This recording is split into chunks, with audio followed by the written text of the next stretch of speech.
Hi guys, welcome to Mumbai Training Academy. So காவலர் தேர்வு எழுதி தேர்ச்சி பெற்ற மாணவர்கள், அதாவது பிசிக்கல் போயிட்டு எல்லாரும் தேர்ச்சி பெற்ற மாணவர்கள் வந்து PSTM சர்டிஃபிகேட் வந்து டவுன்லோட் பண்ணனும். அது எப்படி பண்றதுன்றதை ஸ்டெப் பை ஸ்டெப்பா சொல்றேன். So guys ஒழுங்கா கவனிச்சுக்கோங்க, ஏன்னா இது நமக்கு வாழ்க்கை ரொம்ப முக்கியம். ஓகேங்களா?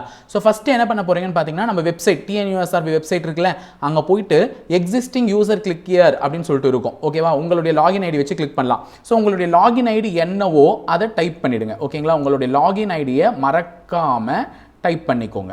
ஓகேவா? லாகின் ஐடி டைப் பண்ணி உங்களுடைய பாஸ்வேர்டை மறக்காம டைப் பண்ணி கரெக்டாக டைப் பண்ணுங்க கைஸ். எக்காரணத்துக்கு ஒன்றும் தப்பாக பண்ணாதீங்க, ஏன்னா இது பண்ணிட்ட உடனே உள்ளே போகிறீங்க. ஓகேங்களா? லாகின் ஆன உடனே உனக்கு இப்படி டேஷ்போர்டு ஓப்பன் ஆகும். ஸோ டேஷ்போர்டு அந்த இடத்துல போனீங்கன்னா இந்த இடத்துல click here to download your CV PMT ET BEd call லெட்டர்னு சொல்கிறாங்களே, அதை கிளிக் பண்ணணும். புரியுதா? நமக்கு இந்த இடத்துல கொடுத்துருக்காங்க பாருங்க, உங்களுடைய கால் லெட்டர் கிளிக் பண்ண சொல்லி அதையே கிளிக் பண்ணிங்கன்னா உங்களுக்கு இந்த இடத்துல ஒரு ஃபார்ம் ஓப்பன் ஆகும். இந்த ஃபார்ம் தான் உங்களுக்கு ஓப்பன் ஆகும். இந்த ஃபார்மில் வந்து சொல்லியிருக்காங்க இந்த மாதிரி கண்டிப்பாக வாங்கணும். இந்த இன்ஸ்ட்ரக்ஷனை கொஞ்சம் பொறுமையாக படிங்க, உங்களுக்கு கரெக்டாக இருக்கும். அதாவது வந்து இந்த பிசிக்கு வந்து 10ஆம் வகுப்பு தான் என்னன்னு சொல்லியிருக்காங்க, உயர்தரமாக சொல்லியிருக்காங்க. அதாவது அதுதான் வந்து குவாலிஃபிகேஷன் சொல்லியிருக்காங்க. அப்போ 10ஆம் வகுப்பு வரையும் கண்டிப்பாக நீ தமிழில் பயின்று இருக்கணும் அப்படின்னு சொல்லிட்டு அதுக்கான சர்டிஃபிகேட்டை வாங்கிட்டு வர சொல்கிறாங்க. ஸோ அந்த சர்டிஃபிகேட் எப்படி இருக்கணும் அப்படின்னு அவங்களே மென்ஷன் பண்ணியிருக்காங்க. கீழே பாருங்க, இதுதான் அந்த சர்டிஃபிகேட் ஃபார்மேட் அவங்க சொல்லியிருக்காங்க. ஸோ இந்த சர்டிஃபிகேட்டை பிரிண்ட் அவுட் எடுத்துக்கணும். அதாவது வந்து நீ டவுன்லோட் பண்ண இந்த நோட்டிஃபிகேஷனில் மொத்தம் 3 பேஜ் இருக்கும். அதில் 3வது பேஜை மட்டும் தான் பிரிண்ட் எடுக்க போகிறேன். அந்த 3வது பேஜை பிரிண்ட் எடுத்து அதை போயிட்டு நீ எந்த ஸ்கூலில் படிச்சு 10th வரையும் அவங்க கிட்ட சைன் வாங்க போகிறேன். ஸோ நல்லா கவனிச்சுக்கோங்க, இந்த இடத்துல ஒரு பாயிண்ட்டை கொடுத்துருக்காங்க. தேர்வர்கள் 1 முதல் 10ஆம் வகுப்பு வரை வெவ்வேறு பள்ளிகளில் பயின்றுள்ளார்கள் எனில் தான் பயின்ற ஒவ்வொரு பள்ளியிலும் தனித்தனியாக சான்றிதழை பெற வேண்டும் சொல்லியிருக்காங்க. அதாவது வந்து நீ 10th வரையும் ஒரே ஸ்கூல் படிச்சிருந்தா ஒரே இடத்துல வாங்கி முடிச்சிடுவ கையெழுத்து. இதே நீ 8th வரையும் ஒரு ஸ்கூல், இல்லை 6th வரையும் ஒரு ஸ்கூல், அதுக்கப்புறமா வேற ஸ்கூல் அப்படி படிச்சுன்னா 2 ஸ்கூலில் படிச்சிருந்தா 2 ஸ்கூல்லையுமே சர்டிஃபிகேட் வாங்கணும்னு சொல்கிறாங்க. அதுதான். ஓகேங்களா? இந்த இடத்துல வந்து பார்த்தீங்கன்னா USRB யூசர் ஐடின்னு சொல்லியிருக்காங்க.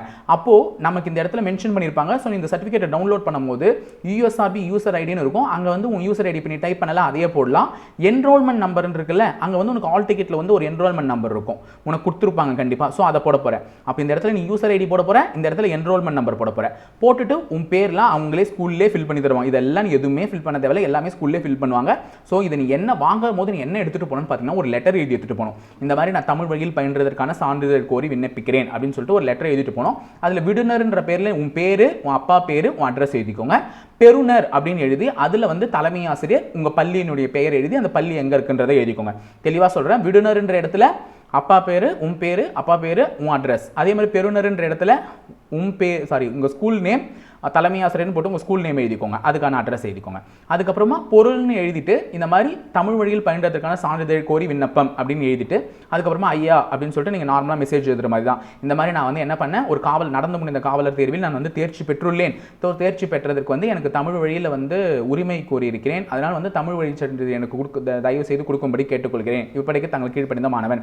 இந்த கல்வியாண்டு வந்து உங்கள் இதில் படிச்சிருக்கேன், உங்கள் ஸ்கூலில் படிச்சிருக்கேன்னு சொல்லிட்டு எந்த கல்வியாண்டுலேருந்து எந்த கல்வியாண்டு நீங்கள் படிச்சிருக்கீங்கன்றதையும் எழுதுங்க.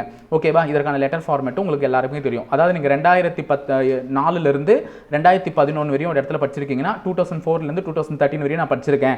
இந்த மாதிரி 2004லேருந்து 2013 வரையும் உங்கள் பள்ளியில் தான் படித்திருக்கிறேன்னா எழுதுங்க. 2004 முதல் 2013ஆம் ஆண்டு வரை கல்வியாண்டில் தங்கள் பள்ளியில் தான் 1 முதல் 10ஆம் வகுப்பு வரை பயின்றுள்ளேன் தமிழ் வழியில். ஸோ அதனால் எனக்கு தமிழ் வழி சான்றிதழ் கொடுங்கன்னு சொன்னீங்கன்னா அந்த லெட்டரை படித்து பார்த்துட்டு உங்களை செக் பண்ணிட்டு டேட்டாவை செக் பண்ணிட்டு தமிழ் PSTM கொடுத்துருவாங்க. ஸோ இது எல்லாத்தையும் முடிச்சோடனே இதை ஸ்கேன் பண்ணி இங்கே ஒரு மெயில் ஐடி கொடுத்துருக்காங்க. அந்த மெயில் ஐடிக்கு நீங்கள் என்ன பண்ணணும்னு பார்த்தீங்கன்னா சென்ட் பண்ணணும். ஓகேங்களா? இந்த இடத்துல பாருங்கள், ஒரு மெயில் ஐடி கொடுத்துருக்காங்க. support@tnusrbonline.org support.tnusrbonline.org என்ற அந்த மெயில் ஐடிக்கு உன்னோட USRB பயனர் ஐடி, அதாவது உங்கள் யூசர் ஐடியும் அதே மாதிரி உன் பதிவெண் குறிப்பிட்டு, பதிவெண் அப்படின்னா உன்னோட என்ரோல் நம்பர், அதையும் குறிப்பிட்டு 31/10 அதாவது அக்டோபர் மாதம் 31ஆம் தேதிக்குள்ளே நீங்கள் கொடுத்துடணும் அப்படின்னு சொல்லியிருக்காங்க. ஸோ இதனால் என்ன தெரியுது, அக்டோபர் மாதம் 31ஆம் தேதி 5 மணிக்குள்ளே நீ சப்மிட் பண்ணுறதுனால கண்டிப்பாக உனக்கு ரிசல்ட்ன்றது நவம்பர் பாதிக்கு மேலே தான் வரப்போகுதுன்றது உறுதியாயிடுச்சு. ஸோ தயவு செஞ்சு இந்த வேலையை முதல்ல பண்ணி முடிச்சிடுங்க கைஸ். ஓகேவா? இதையும் ஸ்டெப் பை ஸ்டெப்பாக சொல்லிட்டேன். இன்னும் என்ன தகவல் வந்துருச்சுனாலும் புதுசாக இருந்தாலும் நான் அப்டேட் பண்ண காத்துட்ருக்கேன். தேங்க்யூ.